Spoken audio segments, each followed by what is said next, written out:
Hello and welcome to the Vale This Week from Bro Radio. On this week's programme, following on from speaking to local people about their big concerns ahead of the Senedd election in May, Oliver will chat to Wales Green Party leader and Caerdydd Penarth candidate Anthony Slaughter about recent growth in support for the party and their plans if they were to form part of a new government come May. A charity which offers a befriending service to over 100 older people across Cardiff and the Vale has warned that its future of its service could be in jeopardy. We'll hear from its chief executive about its Left Outside Alone campaign that aims to amplify the voices of older people who rely on their services. We'll hear from the chief executive of Age Connects Cardiff and the Vale about its Left Outside Alone campaign that aims to amplify the voices of older people who rely on their services. Ahead of his retirement on Friday, we'll hear from Chris Britton, executive head of Ysgol Deri, who spent 15 years leading special educational needs education in the Vale of Glamorgan, about his career, key successes and plans for retirement. And with Easter fast approaching, we'll hear from the organisers of an event in Barry aiming to bring local people together during the Easter weekend. All that plus your roundup of news, sports and events in and around the Vale of Glamorgan. But first, on last week's edition of the Vale This Week, Oliver headed to Halton Road to hear about some of the key issues facing local people in the area ahead of the Senedd election in May. Over the coming weeks, we'll be hearing about more of the key issues and putting them directly to candidates looking to represent you. More on that soon. But first, with polls showing continued growth in support for the Green Party, Oliver this week spoke with Green Party Wales leader and Caerdydd Penarth candidate Anthony Slaughter. The Greens have seen a rise in popularity in the past few months, with recent polling putting them above the Labour Party in a UK-wide poll, as well as a by-election victory in Gordon and Denton. In a run-up to the election on May 6th, we have been joined by Anthony Slaughter, leader of the Welsh Green Party and first-choice candidate for Caerdydd Penarth, to ask what he and the Greens would achieve for Penarth and Wales if elected. So why are you standing in this election for Caerdydd Penarth as well as the party leader for the Welsh Greens? Well, it's the constituency I live in. It's stood in this several times before. In the general election in 2024, we, Green Party, myself as the candidate, came second. First time we've ever done that in a parliamentary election, under first past the post in Wales. It's always been a strong base for us, and we're very confident to getting a few people in Cardiff. While manifestos have not been released as of yet, what policies would the Greens aim to have passed to help improve life for those across your constituency and the rest of Wales? Yeah, the manifesto will be launched in the first week of April. Obviously talking about policies and what will be in it. There's a lot of stuff around the cost of living crisis that people are really hurting. So we want to bring in rent controls is a key policy for us in this election. We're aware of the complexity of introducing rent controls, which is why we'll be calling for a rent freeze from day one, just to give people some breathing space because people are paying exorbitant rents for often poor quality housing and it's affecting their quality of life. So we'd want a rent freeze while we go away with the civil service and the stakeholders and work out how to actually introduce proper rent controls. We're the only country in the United Kingdom now that still has no fault evictions. We'd like to get rid of them. There are other issues around water, both the quality of our rivers and our coastline, and that's also linked into our very high water bills. So we're looking at mechanisms for taking Dŵr Cymru back into genuine public ownership, which would start with revoking their licence, which would need to work with Westminster to do that. But the current situation is intolerable. They recently, last week I think it was, got fined 44.4 million for their poor behaviour, their polluting behaviour. And people don't realise we're paying very high water bills in Wales, and 40% of that is going towards servicing debt. So that can't be acceptable in the middle of the cost of living crisis. Obviously, nature as well is very key to us, nature and climate. I mean, Wales currently is the most nature-depleted nation on these islands.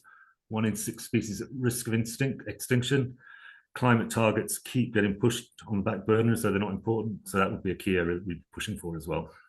And how would policies such as that of the rent freeze be funded? Well, the rent freeze is very easy to impose. It's been done in Scotland, very minimal cost, very minimal civil service time. It's something that the Welsh Government could have done a long time ago. Budget is always an issue at devolved elections for the Senedd, given that we don't get fair funding from Wales, but something like a rent freeze is eminently doable. In February of this year, a Green Party spokesman said to the BBC, people have had enough of the Labour Party starving Wales of rail investment. One of the most significant topics of the Senedd election is that of public transport in Wales, in particular HS2 funding. Would a Green Party government call on Westminster to owe Wales the missing $4 billion in rail funding that other parties have called upon? We've got some very exciting transport policies coming up. As I said, the manifesto comes out in the first week of April, but we'll be making sector-specific policy announcements before then. But on HS2 and consequentials, we've long been clear that Wales is being robbed on that, and we really do want to see. We want to see the Barnett formula reformed. It's not fit for purpose, but even as it stands, Wales is losing millions, billions through the unfair allocation of HS2 as an England-Wales project. So we would want to see fair funding and the correct amount of consequential payments for Wales from HS2. The Greens have never been in government in Wales or have even had a seat in the Senedd before. So how can voters go to the polls and confidently vote for you on May 6th without a previous president of your party in the Welsh Parliament? Well, the good news is under this proportional system, even though it's not as proportional as we'd like, it does make voting much, much easier and fairer. People can vote for the Green Party knowing they will get Green Party representation. And recent polling has shown there will be a significant number of Greens elected across Wales. I mean, the focus was in Cardiff to start with, but it's now becoming clear that we can get Greens elected in other places. So to urge people, yes, we haven't been in the Senedd before, but I think that can be an advantage. You know, we talk about 27, 26 plus years of Labour failures, but they have been propped up in various shapes and forms by the Lib Dems and Plaid in those years. We're not tainted by that. We bring fresh voice, we bring bold politics. I believe we will have significant influence over the next Welsh government. The shape of that is yet to be determined after the election. So voting Green will get people Green Senedd members, but also people who will push the next government for bolder, more immediate action, not more tinkering around the edges, not more business as usual. It's not enough to just change the management now. We need to see real change for Wales. And people can look at where Greens have been elected in their local councils, the differences they've made there. And of course, we've seen what the Scottish Greens did. And I'm in quite close contact with the Scottish Greens at the moment, learning from their experience of being in government in a devolved parliament and how they worked with that and how they achieved things for the people of Scotland, which is what we are determined to do. On your party's website, there is a claim that the Greens would push for wind energy to provide for 70% of the UK's electricity by 2030. That claim was posted on the Green Party website in 2024. Is it still feasible to reach that goal in the next 4 years, or does that aim need to be pushed back further?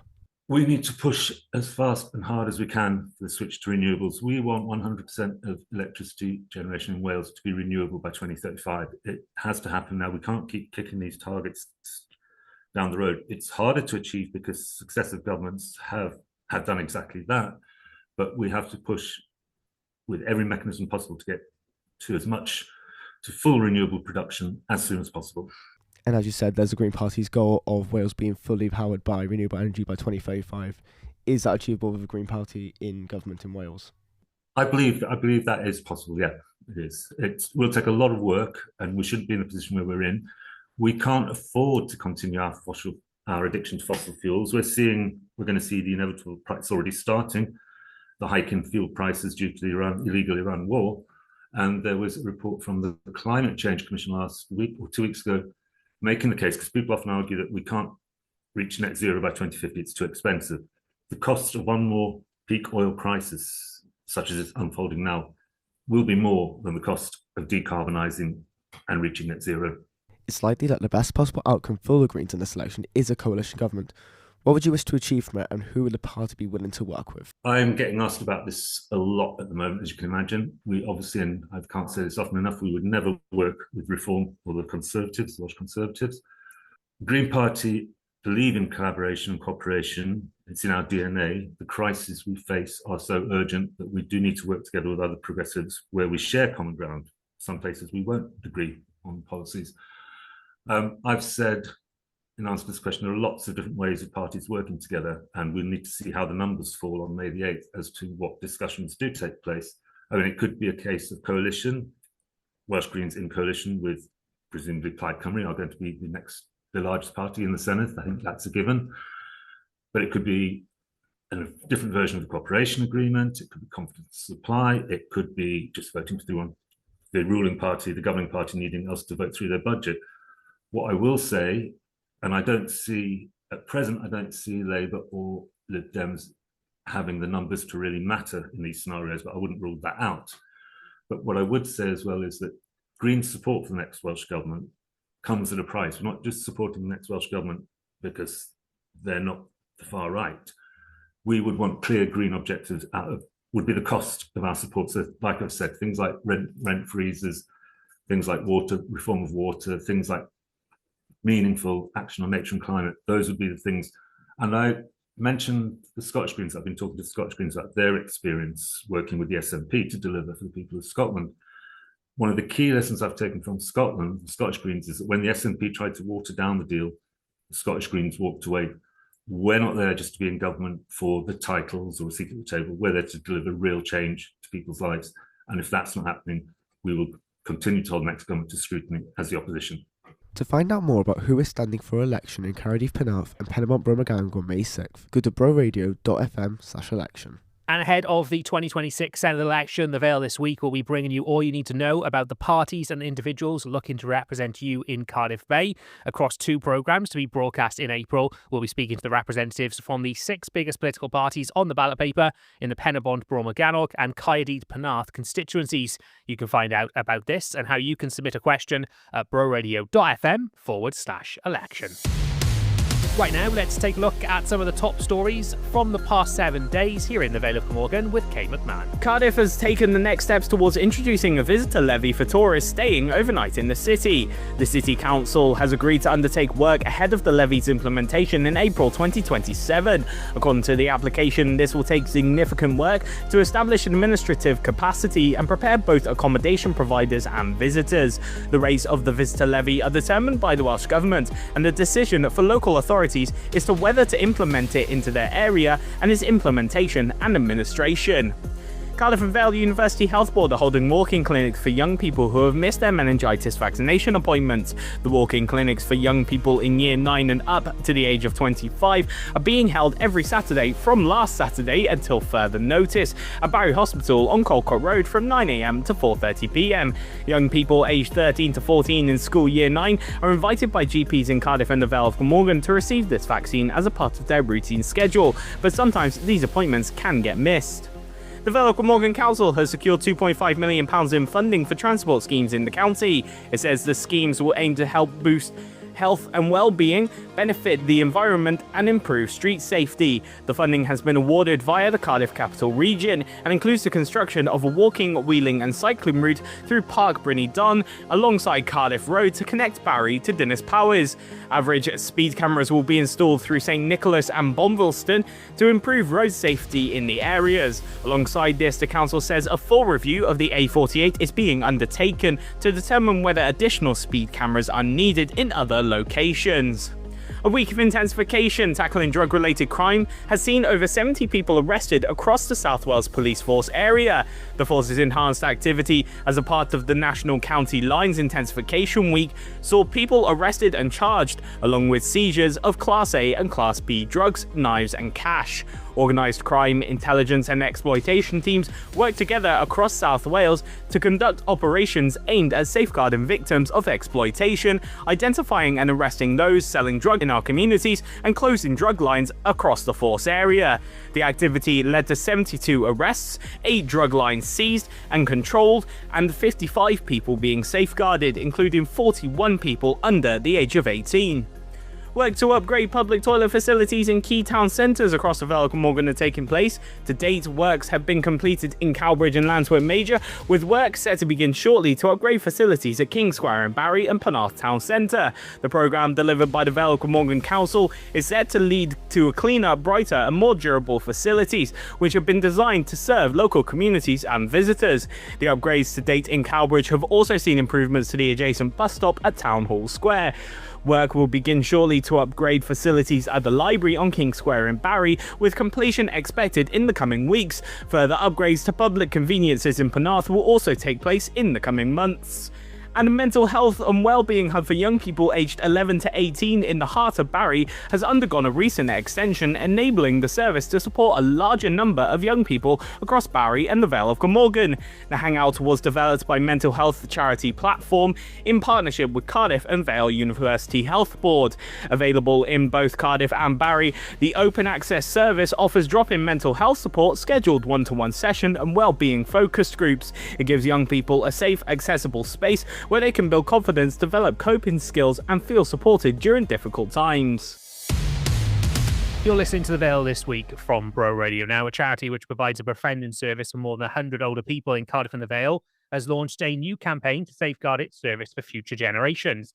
Age Connect Cardiff and the Vale has launched the Left Outside Alone campaign to amplify the voices of older people who rely on their services, sharing their compelling stories. Maxine Johnson is the Chief Executive Officer of Age Connect Cardiff and the Vale and joins us now. Thank you for joining us, Maxine. Yeah, thank you, Nathan. Thank you for having me. So, for anyone who doesn't know, tell us a bit about the history of the charity and how it all started. Yeah, so Age Connects Cardiff and the Vale has been supporting older people locally since 1974. So we've been part of the community for over 50 years. So we started with a really simple aim, and that was to make sure older people feel supported, connected, and able to live well in their own communities. And that's what still drives us today, really. So whether that's through our befriending services, our advice services, or supporting people's homes or a well-being cafe. It's all about people and making sure no one feels forgotten. And many people know you for that wellbeing cafe that they see on Halton Road, but you also offer that really important befriending service as well, don't you? Yeah, so yeah, we've got a range of really vital services. Where I'd say our befriending service is the heart of the charity. And, the volunteers visit older people in their own homes each week, offering companionship and checking in. So it's much more than just a cuppa and a chat. Those visits help us understand what's really going on in someone's life. It could, whether they're struggling with their health, finances, or they need extra support, and we can step in or connect them to get the right help that they need. And as part of this campaign, you're highlighting older people's voices, the voices of volunteers, and sharing why that service is so important to them and why they rely on it. Why, in this conversation, when you talk about the future of this service, is it important to put the voices of older people into this conversation? It's absolutely vital because, too often older people's voices are overlooked, especially when we're talking about services that affect them directly. So people like Howard, there's this, what we're sharing out there at the moment, bravely sharing their stories, and it really brings home the human reality behind this. It's not just a service, it's a lifeline. It helps people understand why this matters. So just not just in theory, but in, real lives. And you've talked in this about the risk of the future of the service. So, how at risk is the service, and why has it got to this stage where it is at risk in the future? So it's under real pressure. I mean, we've never had public funding for the service, and at the moment, funding streams are becoming more and more difficult to secure, and that's not, that's across the UK. You will hear that from other charities. Really, it's really difficult to secure funding. So, and we're incredibly grateful for the support that we do get, but often it's short term, and that makes it very hard to plan and sustain something long term. So, while the service will continue, its future beyond, year two, shall I say, um, we never know. And that's why this campaign is so important. And with this campaign as well, you've also shared some figures about the growth in people aged 65 that are going to be living alone in the next 4 years. And obviously, you've got an increased waiting list, has been mentioned as well. But this is quite an alarming figure and potentially puts more pressure, I guess, on your charity and the service that it provides. Yeah, so demand is only going one way, and that's up. By 2030, there'll be a 25% increase in people aged 65 plus locally, and almost half of that group will be living alone. And at the same time, funding isn't keeping pace, which creates a real challenge for services like ours trying to remain sustainable. And, this isn't just about older people, it's about our parents, our grandparents, and one day that, will be us as well. And looking forward now, what needs to be done to support this service and make sure it remains available for older people in the future?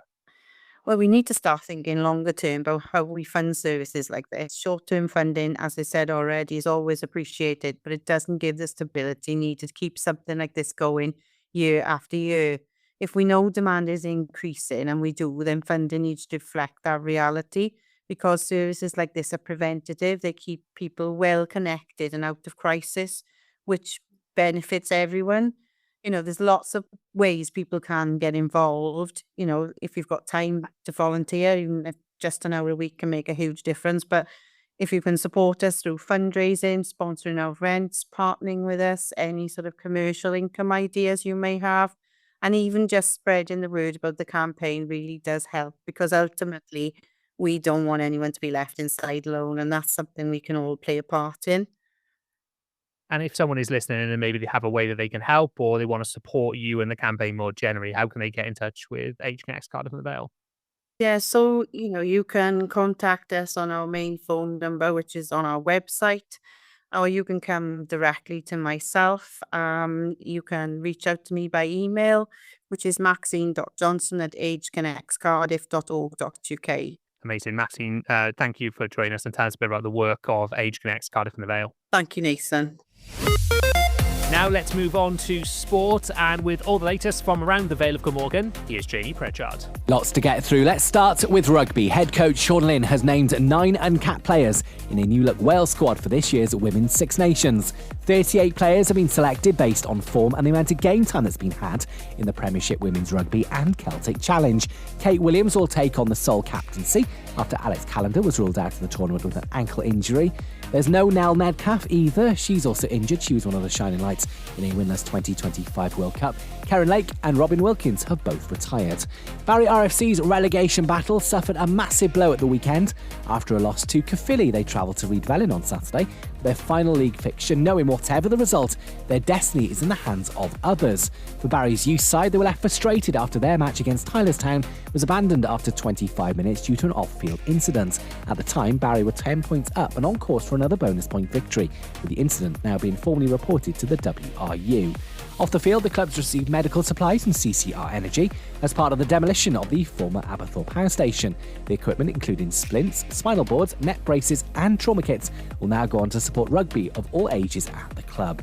For Dinas Paris, they took a big step towards safety with a narrow victory against Kilfynydd RFC. With one game to play, Dinas are on 27 points. Canton, who are currently in the relegation zone with already doomed Gilfach Goch, are 11 points behind with 3 matches left. The final match for Dinas is at Ferndale on April the 11th, with coach Dimmond saying they aim to finish on a high.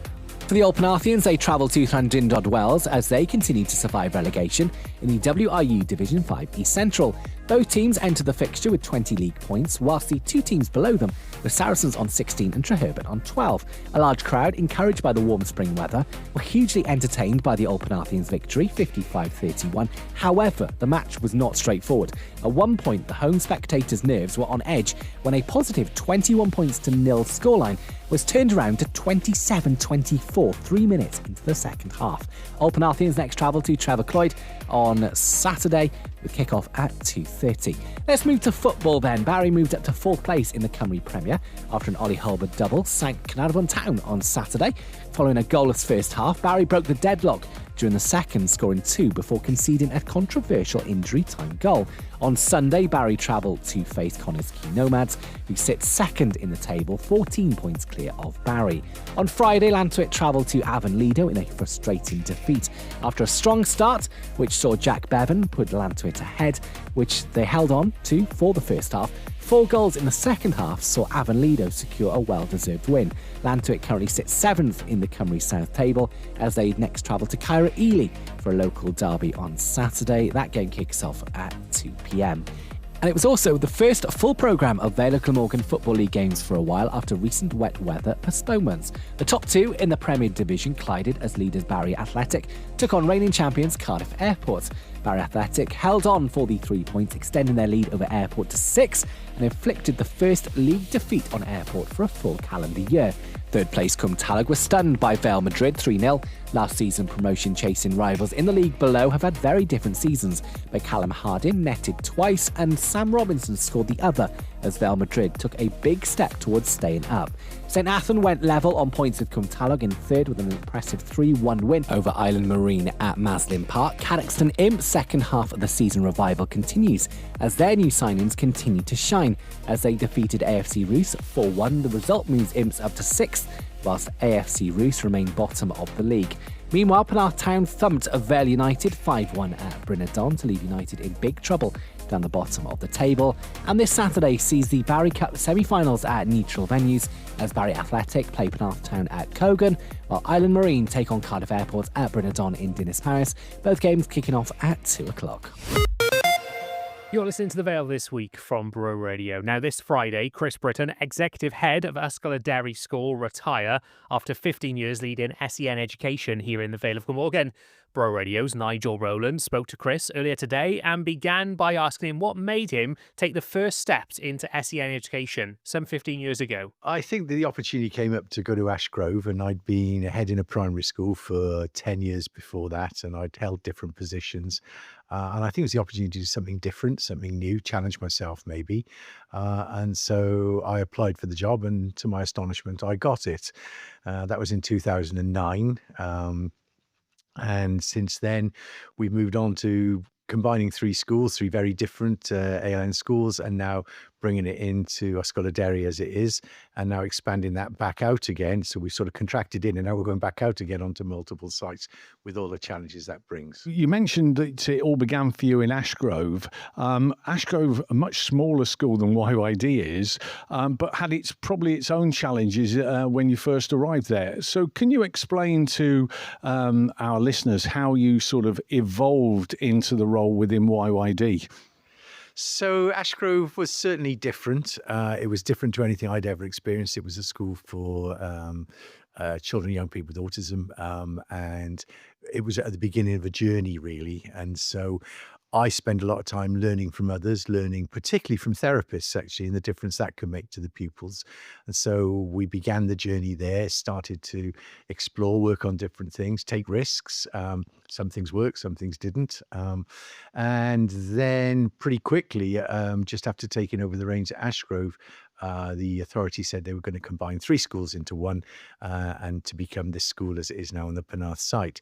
So we went from, I remember arriving in Ashgrove and thinking that, 100 staff was a lot of staff compared to what I've been used to. Now we've got nearly 500 staff. So, but it's funny how I don't feel that has been very large anymore because I've grown into it as the staff have grown as well. So it was with its challenges, but I think that I've been very successful in having a great team around me and a great team of people who can do and really want to make a difference. And that's really what helps take it forward. You mentioned then, obviously, you applied for the role with him as head of YYD, and you were lucky and successful enough to get that post. Some would say you put your stamp well and truly on it. What really is your ethos as regards special needs education? I really came to understand that these children and young people have got a lot more to offer than the public generally believes and society believes. And it became my mission really to demonstrate what these young people can do, what they're able to do, and what contributions they can make, but also how we could work with them to get them to the places they would go after us, no matter what it was. It may be sheltered living, it may be back with parents, it may be into the world of work, it may be into further education. But I think it was a case of having high aspirations, but realistic aspirations for the children and pupils, rather than, as sometimes can be, no aspirations for them, which I think was what society sometimes has. And it's been a privilege and a joy to demonstrate exactly what they can do. You know, when I see our pupils winning Young Enterprise, when I see them running their own shop in the high street, when I see them running a cafe, and all the other things that they do, I think, that's a culmination of 15 years of expectation and aspiration for them all, and it's been a joy. You mentioned about letting the world know about what our students are capable of here in Ysgol Deri. Everybody, I would imagine, listening now will have heard of Special School, the BBC series. That must have been a very big step for you to take, because you were exposing the students and pupils to a totally new environment. And as we all know, kids with special needs don't always like change and things, but that was a very brave thing to do. How did you come to that decision? Well, lots of people said it was brave, but there was a sequence of events before it in the Lisa Rees-Renshaw here, our assistive technology teacher, was nominated for a Pearson Award, a National Pearson Award, and a film crew came to make a kind of video vignette to show at the awards. And of course, we won. Or Lisa won, I should say, not we. And when we watched that film, that was a film that had been made with real sensitivity and didn't hide anything, but showed the pupils what they could do with this technology. And so the Fionn Humphreys from Slam Media came to see me a few months later, and she had this big long list of things that would be good if they made a series. So she came and we had a meeting in the coffee shop, and she said, I'd like to make a series. I said, okay then. And she said, I've got all that. I said, you don't need to read any of them. I said, there'll be two conditions, because I've seen what you can do, that you show the school with its difficulties, but always resolve them, show what the children are capable of, and thirdly, if there's anything in it that we don't like, you agree to take it out, you and the BBC. And those were the three tenets we worked on. And so they came into the school, and I didn't feel any risk because I had confidence in the pupils and confidence in the staff. I could see what they could do. So it became an opportunity rather than a risk, and it became an opportunity to celebrate this school, and it became an opportunity to show the wider world what it's really like inside a special school. And I think the series did it brilliantly. Yeah, I wouldn't disagree with you on that one, Chris. Ysgol Deri is now the largest school of its type in the UK and is going to expand further in September. There's obviously been some challenges along the way. Which would you say has probably been your biggest challenge in all of this? Fitting the kids in, I think, because we've had delays in the extensions, etc. It's really been a massive challenge. Last year, we were using the hall, we were using the gym, we were using a common room, a training room, all as classrooms while we waited for the new provisions to open. So that's definitely been the biggest challenge. And I guess the second challenge is finding enough staff. We've been bringing in 50 to 60 staff a year, additional staff. That's more than most special schools have got, certainly more than most primaries have got. And they're all new staff. And the challenge then is to bring them in so they're skilled and able to do what we need them to do, and we can all be confident in them. That's great. And looking back on your career here at Ashgrove and Ysgol Deri, what would you like to think your legacy that you're going to leave behind is? I hope that it will remain a school that parents feel celebrates their children and their young people and gives them every opportunity and possibly more opportunities than they've had in the past. And I think if we can continue to do that and continue to let the children shine, that would be a fantastic legacy to leave. Do you see Friday as the end of an era or the beginning of a new chapter? I know you've been very, very vocal about this isn't the end. So how do you see the future? Well, I guess if we're talking about the future of the school, which I think you are, the school's going to develop. We're opening a brand new sixth form provision down at Cosmiston. Fantastic. There's all the thrill and excitement of doing that. We're seeing the kids continue to do well in their different work experiences now. That's been amazing. We've still got all the provisions on this site. By moving some of the kids off to a new provision, it means we can use what's here more. I think they're really exciting times. I think the pressures will still exist in terms of numbers. There'll be a new provision opening for the primary children at Deri Newydd at Homeview Leisure Centre. That's being redeveloped, so that's coming on in a year's September. So it's not stopping, is it? It's carrying on, and great. So it should do. Well, thank you for taking the time out of your busy schedule in this last week to speak to me. And I really do appreciate that you've come on here to talk to the Bro Radio listeners. You are certainly a highlight of the local community, and we wanted to celebrate that with you. So, final question, Chris. What does the future hold for Chris Britton?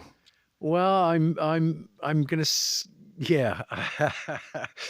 I want to do some traveling. There's an intention to move. Got a small place in France and maybe spend some more time there. Maybe, do some traveling. Got a motorhome to get around in, see a bit of Europe.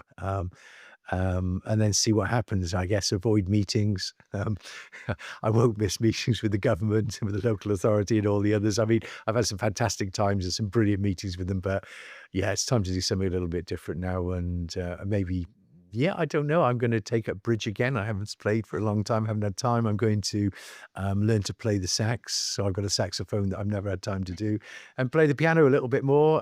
Spend some time with my family, and just generally relax a bit.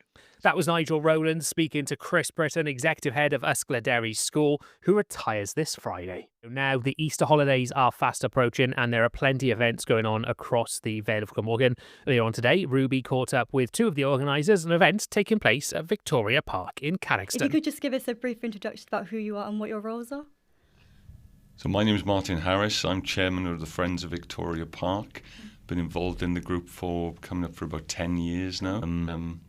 We just basically, the whole idea behind the group is to try and put events on in the park which are interesting, entertaining, and obviously free to enter. So that's kind of been part of the ethos of what we've tried to do over the years. And hi, I'm Hannah. I'm co-chair of Friends of Victoria Park. When I first joined, the group was kind of suffering for lack of members, really, wasn't it? It certainly was, yeah. A couple of us that are used to putting on events in the area decided that we should breathe some life into this. And so now we've got a group of how many? We're probably about 8 or 9 very kind of active committee members, and we've got a few sort of other volunteers that trying to help out basically with various things. Which is fantastic because it's grown from about two to 9 plus. Yeah, it does. Yeah, it's excellent. I mean, to give just some basic context to the event, would you just mind telling us a bit about how, when and where the event is taking place? The 4th of April in Victoria Park in Caerdydd. It's starting at 11 a.m. and finishing at 5 p.m. We've got a fantastic raffle that's going to be announced at 4 p.m. Yeah, plenty of a really great Easter egg hunt with free sweets for all the children who participate. We've got an Easter bunny. There's a whole bunch of arts and crafts, kids games, face painting, bouncy castles, just plenty of sort of really good family kind of friendly activities.